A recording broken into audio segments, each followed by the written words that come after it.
Joe Imbriano, followed by David Leventhal. Good evening. I emailed you all about 2 or 3 weeks ago. I'm the site administrator of the FullertonInformer.com. My name is Joe Imbriano. I'm a Fullerton resident, parent of 4 children, and I also run a website called WiFiDangers.com. I'm here to talk to you tonight about a lot of misconceptions about the expansion and proliferation of this technology. I hear a lot of people talk about how the power levels are extremely low. There are no studies that show that it gives harm.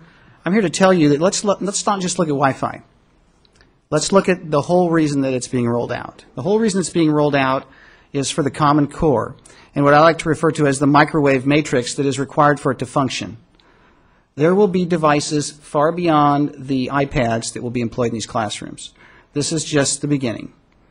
The amount of radio frequency emission that our children are exposed to is astronomical. When you think in terms of what you're, as a result of the compulsory education system, subjecting these children to, then you combine that with their iPad at home, their Xbox controller between their legs, the Wi-Fi router, the decked phone on the nightstand, the wireless TV, the wireless DVR, the Wi-Fi router in the plane, train, the restaurant, soon to be the automobile.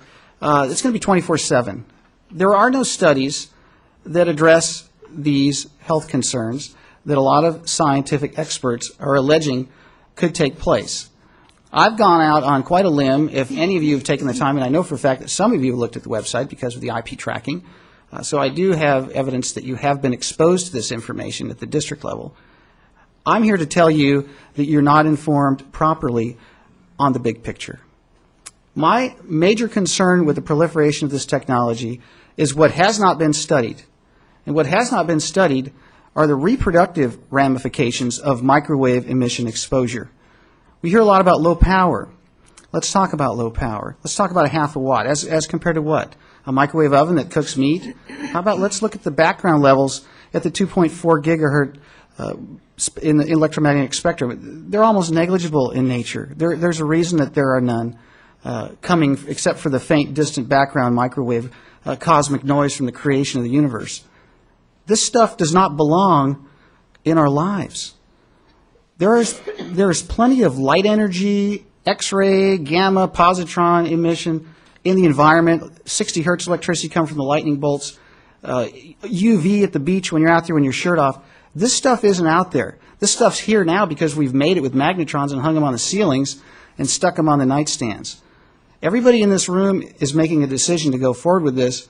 Just because you don't have something that shows definitive harm is only a mere result of the fact that no one has conducted any studies looking for harm in the areas that I'm alleging and that other people are alleging. What you have to consider going forward in this is what your personal responsibilities are going to be if something does happen. There is liability involved in all of you. And time will show, it may take a decade, but we're going to see, in my opinion, I believe we're going to see a tremendous amount of infertility, birth defects, and we're already seeing what I believe to be the secondary effects of this, which is the autism epidemic. The FullertonInformer.com has a plethora of studies that clearly show that something beside the Bioinitiative report, which wasn't peer-reviewed, and I'm fully aware of that, but there are thousands of other studies that clearly show that there are problems with this. And if you look at a laser, let's go to the grocery store, and you stick your hand over the laser at the checkout stand. Your hand's not optically sensitive. Stick your eye on it and tell me what happens. So tell me that all these